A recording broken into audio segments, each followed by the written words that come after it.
अस्सलाम वालेकुम dear aspirants. Urdu MPT CSS 2023 में खुश आमदीद।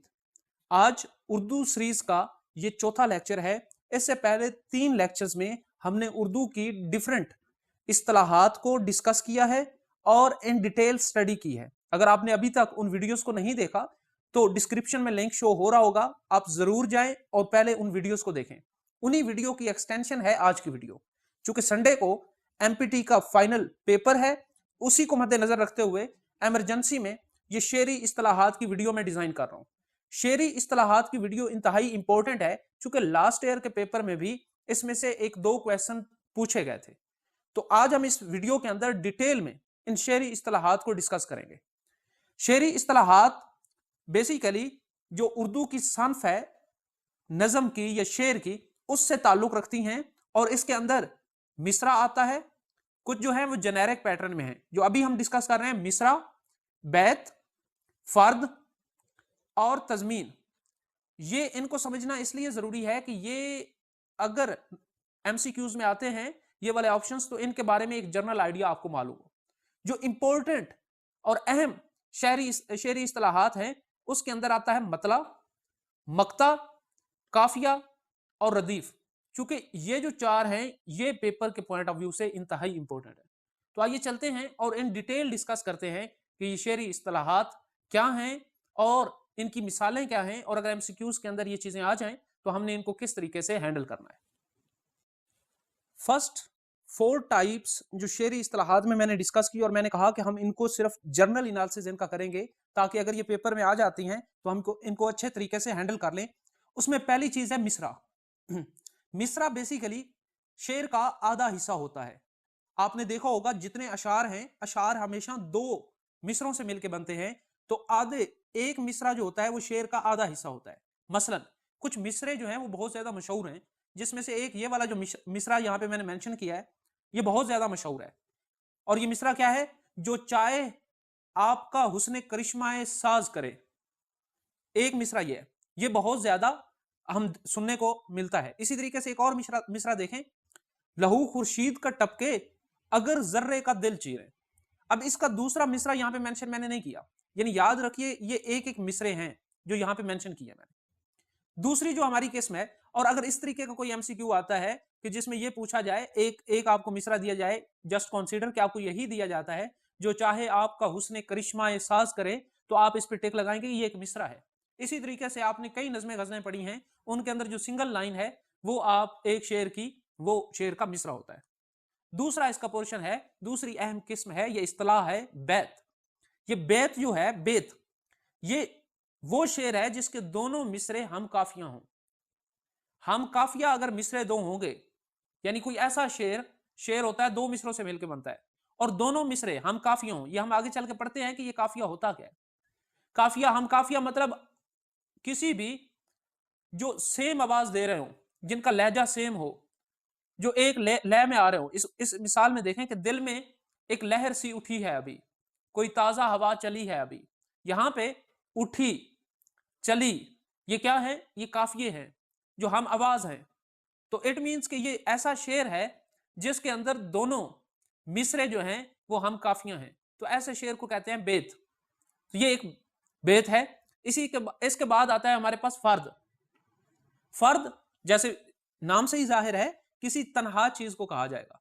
तो शेरी इस्तिलाहात में अगर तनहा शेर हो तो उसे हम कहते हैं ये फर्द है। और ये शेर किसका हो सकता है? ये किसी गजल का हो सकता है, नज़म का हो सकता है, कसीदे का, मसनवी का, जुज। अच्छा, अब यहां पे याद रखिएगा ये जुज ना हो, यानी ये तनहा शेर हो लेकिन ये किसी कसीदे, गजल, नज़म या मसनवी का जुज ना हो, बल्कि ये इंडिपेंडेंट लिखा गया हो। आप देखते हैं कि बाज़ औक़ात शोहरा जो हैं वो कोई एक शेर, 2 मिसरों का शेर जो है वो लिख देते हैं, वो उस पे कोई गजल उन्होंने नहीं लिखी होती, या उसकी गजल में से नहीं आ रहा होता, या नज़म में से नहीं आ रहा होता। वो जर्नल जो है वो 2 मिसरों का शेर ही होता है। बाज़ मुतफ़र्रिक़ात किसी शोहरा की जो छपती हैं, किताबें जो छपती हैं, उसमें वो ये इनको जिस किताब के अंदर ये छपते हैं इन्हें फ़र्दियात भी कहते हैं। यानी सिंगल जो शेर हैं, ये भी आप याद रखिएगा, ये भी पूछा जा सकता है। जो सिंगल शेर जो होता है हमारे पास, जो तन्हा शेर होता है, जो किसी गजल, नज़म, कसीदा या मसनवी का जुज़्व नहीं होता, हम उसको फर्द कहते हैं। दोनों मिसरों का हम काफिया होना यहां जरूरी नहीं है। इसके अंदर ये कंडीशन नहीं है कि दोनों मिसरे हम काफिया हों। तो वो कंडीशन किस में है? वो बेत के अंदर थी, और बेत में वो किसी गजल, नज्म या कसीदे का शेर हो सकता था, लेकिन यहां फर्द में नहीं होगा। लेकिन दूसरी इसके साथ ये भी कंडीशन नहीं है कि वो हम काफिया हों, ये हम काफिया नहीं भी हो सकता। जो लास्ट है हमारा जर्नल टर्म्स के अंदर, वो तजमीन। तजमीन का मतलब होता है शामिल करना, मिलाना, जगह देना। किसी दूसरे शायर के शेर को अपने कलाम में शामिल करने को तजमीन कहते हैं। आप देखते हैं बाज गजलें ऐसी होती हैं जिनके अंदर किसी दूसरे शायर का कोई शेर जो है वो उसमें ऐड कर दिया जाता है। फर्ज करें इलामा इकबाल की कोई गजल चल रही है या कोई नज़म चल रही है, और उसमें वो कोई एक शेर जो है वो गालिब का ऐड कर लेते हैं, तो इस अमल को हम कहेंगे तजमीन, कि उन्होंने क्या किया है, अपने अपने कलाम के अंदर किसी दूसरे शायर का कलाम, और वो कलाम सिर्फ शेर की सूरत में दाखिल किया है, ऐड किया है, तो इस अमल को तजमीन कहा जाएगा। तो ये चार जो है ये जनरल टर्म्स थी जो शेरी इस्तिलाहात के मुतल्लिक पूछी जा सकती हैं, कि मिसरा क्या होता है, बैत क्या है, फर्द क्या है, और तजमीन क्या है। तो वीडियो का ये दूसरा जो पोर्शन है ये इंतहाई इंपॉर्टेंट है।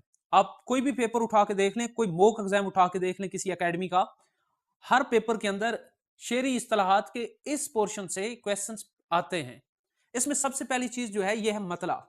मतला अगर लफ्जी मतलब देखा जाए, अरबी जुबान का लफ्ज है जिसका मानी ये है तलू होने की जगह, तलू होने की जगह, यानी यहां से आगाज होगा। किसी भी गजल का आगाज या कसीदे का या नजम का आगाज किससे होगा? मतले से होगा। तो हम ये कह सकते हैं कि किसी गजल, कसीदे और नजम का पहला शेर जो होता है ये मतला होता है। एक शेर देखें, गालिब की गजल है, गजब किया तेरे वादे पे जो एतबार किया, तमाम रात क्यामत का इंतजार किया। अब इसमें ये एक मतला है, और मतले की आप गजल के पहले शेर होने को इस हवाले से भी देख सकते हैं कि ये हम काफिया भी है, चूंकि ऊपर एतबार है और नीचे इंतजार, हम आवाज अल्फाज हैं। ये आगे चल के हम पढ़ते हैं कि ये काफिया क्या होता है। फिर ये रदीफ भी इसके अंदर भी सेम है, तो हम क्या क्या दोनों साइड पे आ रहा है, ऊपर भी क्या है, नीचे भी क्या है। तो ये किसी भी गजल का पहला शेर है।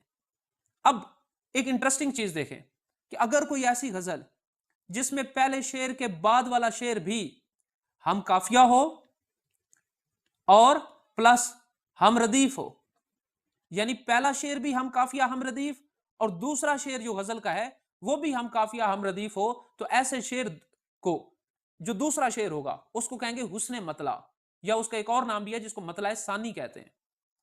तो ये दोनों भी जो पेपर के हवाले से इंतहाई इंपॉर्टेंट है। दूसरी काबिल जिक्र शेरी इस्तिलाह है मक्ता। मक्ता क्या होता है? ये मक्ता का लफ्जी मतलब, मक्ता भी अरबी जुबान का लफ्ज है और इसका लफ्जी मानी होता है खत्म होने की जगह, यहां खत्म होने की जगह। इट मीन्स कि किसी गजल, कसीदे या नज्म का आखिरी शेर जिसमें शायर अपना तखल्लुस बयान करे, तखल्लुस को उस शेर के अंदर फिट करे, या ऐसे कह लें आप कि किसी गजल या कसीदे का वो शेर जिसमें शायर अपना तखल्लुस इस्तेमाल करता है, उस शेर को हम कहते हैं मक्ता। अब याद रखिएगा ये कंडीशन है, ये कंपलसरी कंडीशन है, इसके अगर तखल्लुस इस्तेमाल होगा तो मक्ता होगा, और अगर तखल्लुस इस्तेमाल नहीं होगा तो वो शेर मक्ता नहीं होगा। फिर यहाँ एडिशनल इंफॉर्मेशन में मैंने लिखा है कि अगर तखल्लुस ना हो तो गजल का आखिरी शेर तो होगा लेकिन वो मक्ता नहीं होगा। तो एग्जामिनर पूछ सकता है, कोई शेर आपको दे दे, कहे कि ये गजल का आखिरी शेर है, बताइए मक्ता है कि नहीं है। तो अगर उसमें तखल्लुस होगा तो मक्ता है, और अगर तखल्लुस नहीं है तो मक्ता नहीं है। कुछ मिसालें देखें। मकामे फैज कोई राह में जचा ही नहीं, जो कोई यार से निकले तो सोएदार चले। अब यहाँ पे मकामे और उसके बाद है फैज, ये फैज अहमद फैज का तखल्लुस इस्तेमाल हुआ है, तो इसलिए ये एक मक्ता है, इसके अंदर शायर ने अपना तखल्लुस इस्तेमाल किया है। दूसरा सुने, क्यों सुने अर्ज मुजतरिब मोमन, मोमन खान मोमन का शेर है, सनम आखिर खुदा नहीं होता। तो यहां भी मोमन ने अपना तखल्लुस इस्तेमाल किया है। इसी तरीके से एक मीर का शेर देखें, सख्त काफर था जिसने पहले मीर मजहब इश्क इख्तियार किया। तो यहां भी मीर ने अपना तखल्लुस इस्तेमाल किया है, तो ये भी हमारे पास फिर मक्ता होगा। मक्ता और मतला के बाद दो इंतहाई इंपॉर्टेंट टर्मिनोलॉजीज हैं, काफिया और रदीफ।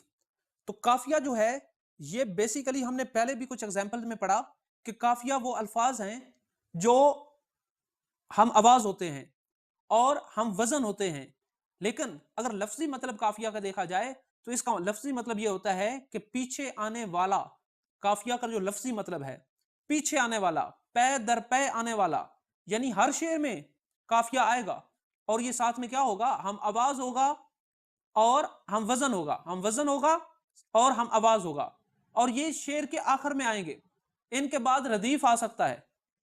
लिहाजा हम काफिया जो अल्फाज हैं ये रदीफ से पहले आते हैं और शेर के आखिर में। काफिये की जमा कवाफी है। एफपीएससी के एक पेपर में ये भी क्वेश्चन आ चुका है कि काफिये की जमा क्या है, तो आपने इसको भी याद करना है कि एफपीएससी के पेपर में ये आया हुआ है सवाल। कुछ एग्जाम्पल देखें, एक ही सफ में खड़े हो गए महमूद व अयाज, ना कोई बंदा रहा ना कोई बंदा नवाज। अब यहां पे हम आवाज अल्फाज कौन से हैं, मैंने यहां बोल्ड किए हुए हैं डिफरेंट कलर से, अयाज नवाज, इन दोनों की आवाज भी सेम है, इन दोनों का वजन भी बराबर है। एक गजल देखें, उसमें कुछ अशार देखें, ये आरजू थी कि तुझे गुल के रूबरू करते, हम और बुलबुल बेताब गुफ्तगू करते। अब रूबरू गुफ्तगू, हम आवाज अल्फाज हम वजन अल्फाज, पयाम बर न मुयस्सर हुआ तो खूब हुआ, जुबान गैर से क्या शरह आरजू कर दे, गुफ्तगू और फिर आ गया आरजू। मेरी तरह से माहो महर भी हैं आवारा, किसी हबीब की ये भी हैं जुस्तजू करते। तो यहां फिर जुस्तजू इस गजल के अंदर। अब काफिये कौन से हैं, हम आवाज और हम वजन अल्फाज कौन से हैं, रूबरू, गुफ्तगू, आरजू, जुस्तजू। तो ये इसमें हम काफिया अल्फाज हैं। शेरी इस्तिलाहात के अंदर जो आखिरी हमारी इस्तिलाह है वो है रदीफ। रदीफ के अगर लफ्जी मतलब देखे जाएं तो इसका मतलब ये होता है कि घोड़े पर किसी के पीछे सवार होने वाला, यानी ये ऐसे लफ्ज होंगे जो किसी के पीछे आएंगे, मींस काफिये के बाद आएंगे। काफिये के बाद क्या आएंगे, रदीफ आएंगे। तो याद रखिए इसके लफ्जी मतलब भी आपको आना चाहिए। और ऐसा शेर जिसमें रदीफ ना हो उसे कहते हैं गैर मुरद्दिफ। हमने पीछे एक शेर पढ़ा है, वो आपने देखा कि एक ही सफ में खड़े हो गए महमूद अयाज, ना कोई बंदा रहा ना कोई बंदा नवाज, वहां सिर्फ काफिया था, आखिर पे रदीफ नहीं था। तो उस शेर को क्या कहते हैं, गैर मुरद्दफ, यानी उसमें कोई रदीफ नहीं है। और जिस शेर में रदीफ मौजूद हो उसे कहते हैं मुरद्दिफ। तो ये भी आपने याद रखना है, इस तरीके से भी एग्जामिनर पूछ सकता है। कुछ मिसालें देखें, जग में आकर इधर उधर देखा, तू ही आया नजर जिधर देखा। ये रिपीट होंगे लफ्ज, ये हर शेर के आखिर पे बार बार आएंगे और सेम आएंगे। तो इसलिए फिर अब यहां पे देखें, जग में आकर इधर उधर देखा, तू ही आया नजर जिधर देखा। अगर यहां पे काफिये की बात की जाए तो इधर और जिधर ये काफिये हैं, चूंकि ये हम आवाज और हम वजन है, और देखा देखा ये रिपीट हो रहे हैं तो ये रदीफ हैं। इसी तरह एक और शेर देखें, भुलाता लाख हूं लेकिन बराबर याद आते हैं, इलाही तरके उल्फत पर वो क्यों कर याद आते हैं।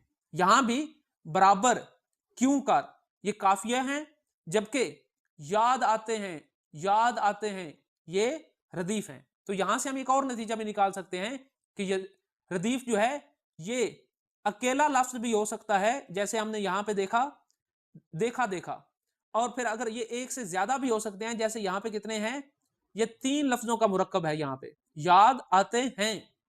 तो एक भी हो सकता है, एक से ज्यादा अल्फाज भी रिपीट हो सकते हैं। तो ये हमारे पास रदीफ हुआ। स्टूडेंट्स, ये थी हमारी आज की वीडियो, एक शॉर्ट सी वीडियो थी जिसके अंदर हमने शेरी इस्तिलाहात को जामे अंदाज में डिस्कस किया। इसके साथ ही उर्दू सीरीज का जो तकरीबन तमाम सिलेबस था एमपीटी का, वो हम डिस्कस कर चुके हैं। 4 लेक्चर के अंदर हमने उर्दू ग्रामर के तमाम पोर्शन को, कवायदो इंशा परदाजी को, उसके बाद हमने जो मुख्तलिफ एमसीक्यूज थे उनकी प्रैक्टिस की वीडियो भी यहाँ पे गिवन है। इस वीडियो के आखिर पे आपको उसका लिंक भी मिल जाएगा। उसके साथ ही हमने शेरी इस्तिलाहात, फिर उसके साथ जो इल्म बयान है उसकी मुख्तलिफ किस्में, जैसे तशबीह, इस्तियारा, मजाज मुरसल और किनाया, उनकी भी एक सेपरेट वीडियो बना के अपलोड कर दी हुई है। अगर आपने अभी तक ये तमाम कंटेंट नहीं देखा तो एक मरतबा इस तमाम कंटेंट को देखें, और उसके बाद जो गिवन आपको एमसीक्यूज के प्रैक्टिस की वीडियो है उसको भी लाजमी सॉल्व करें। उसमें ऑलमोस्ट 60 से 70 एमसीक्यूज को मैंने डिस्कस किया है। और इसके साथ ही उर्दू का सिलेबस कंप्लीट होता है। Wish you best of luck, अपनी प्रिपरेशन को मुकम्मल करें, फोकस करके एग्जाम दें।